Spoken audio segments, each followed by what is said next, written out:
Come on Menon. ആ okay mister Nair.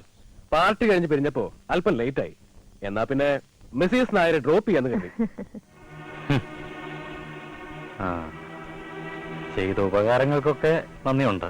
പക്ഷേ എന്താ ഒരു പക്ഷേ? നീ ഇപ്പൊ സംസാരിക്കണ്ട. മിസ്റ്റർ മേനോൻ, താങ്കളുടെ ഭാര്യ രാവിലെ വീട് വിട്ടിറങ്ങി രാത്രി അസമയത്ത് ഒരു അന്യപുരുഷന്റെ കൂടെ കയറി വന്നാൽ നിങ്ങൾക്കത് വികാരമായിരിക്കും. പക്ഷെ അതെന്താണെന്ന് ഇപ്പോൾ കാണിക്കുന്നില്ല. ഇപ്പോൾ നിങ്ങൾക്ക് പോകാം. You are insulting my friend. No.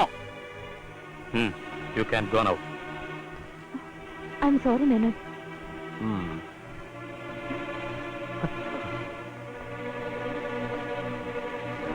ഇത്രയ്ക്ക് ചീപ്പാവരുതായിരുന്നു. വീട്ടിൽ വരുന്ന അതിഥിയോട് എങ്ങനെ മാനേജ് കാണിക്കുന്ന പോലെ നിങ്ങൾ പഠിച്ചിട്ടില്ല.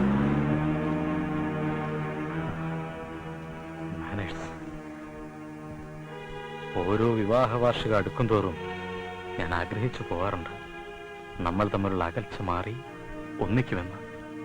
പക്ഷേ ഓരോ വർഷവും അകൽച്ച കൂടുന്നേയുള്ളൂ. പരസ്പരം ഉൾക്കൊള്ളാൻ കഴിയാതെ നമ്മൾ മുന്നോട്ട് പോവുകയാണ്. ഇനിയെങ്കിലും നമുക്കൊന്നൊന്നിച്ചുകൂടെ? നമ്മുടെ മക്കൾ ഓർത്തെങ്കിലും. അത് ഈ ജന്മത്തിൽ നടക്കില്ല.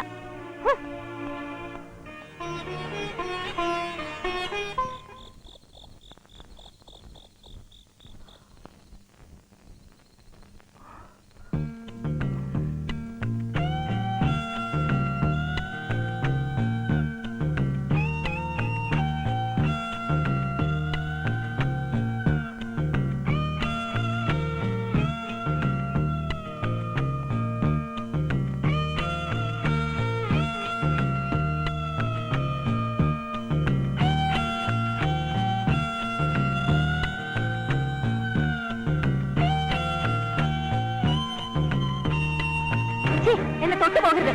പലതവണ ഞാൻ പറഞ്ഞിട്ടുള്ളതാ എന്റെ അടുത്ത് വരരുതെന്ന്. രാധാമണി, കിടപ്പറയിൽ കയറുന്നതിന് ഒരു ഭർത്താവിനും ഭാര്യയുടെ അനുവാദം ആവശ്യമില്ല. പ്ലീസ്, ദയവേത്. മനസ്സ് ചെല്ലാത്ത ബന്ധം യന്ത്രം പോലെയാ. അങ്ങനൊരു യന്ത്രമാകാൻ ഞാൻ ആഗ്രഹിക്കുന്നില്ല. പുറത്തു പോയിരുന്നെങ്കിൽ എനിക്കൊന്ന് ഉറങ്ങാമായിരുന്നു. അതെ, സ്ത്രീ പുരുഷ ബന്ധത്തിന്റെ വിജയം കിടപ്പുമുറിയിലെ കൂട്ടായ്മയാണ്. അത് തകർന്നാൽ എല്ലാം ശിഥിലായി പോവും. പരസ്പര സ്നേഹവും സഹകരണവും വിശ്വാസവുമാണ് ദാമ്പത്യ ബന്ധത്തിന്റെ അടിസ്ഥാനം. അത് നീ മറക്കരുത്. ഇത് എത്രയോ തവണ ഞാൻ കേട്ടതാ. എന്നിട്ടും നിന്നിൽ ഒരു മാറ്റമില്ലല്ലോ. അതെ, ശരീരവടിവും മുഖസൗന്ദര്യവും വില കൂടിയ വേഷങ്ങളും ക്ലബ് മെമ്പർഷിപ്പും അല്ല ഒരു പുരുഷനെ ആണാക്കുന്നു. അതൊന്നും നിന്റെ കാഴ്ചപ്പാടിൽ ഒരുപക്ഷെ എനിക്കില്ലായിരിക്കാം. പക്ഷേ നിന്നോടുള്ള അടങ്ങാത്ത സ്നേഹവും ആവേശവും ഇനിയും ബാക്കിയുണ്ട്. പുരുഷത്വവും. എന്റെ നല്ല ദിവസത്തെയാണ് നിങ്ങൾ എന്നെ തകർത്തത്. അത് മാത്രമല്ല, എന്റെ കൂടെ വന്ന ആളെയും നിങ്ങൾ അപമാനിച്ചു. രാധേ, ഇതുപോലൊരു സാഹചര്യം എനിക്കും വന്നാൽ നീ എങ്ങനെ പ്രതികരിക്കും? പൊയ്ക്കോ, ആരുടെ കൂടെ വേണമെങ്കിലും പൊയ്ക്കോ.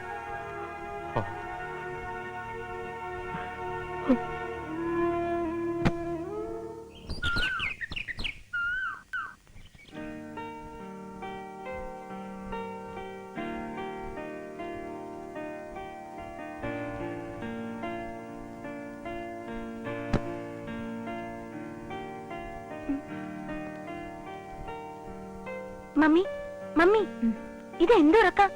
ഒന്ന് എണീറ്റേ, സമയം ഒരുപാടായി.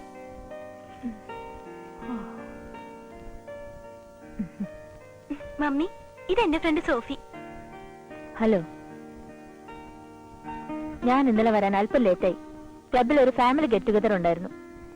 വിശേഷങ്ങളൊക്കെ ഡാഡി പറഞ്ഞു.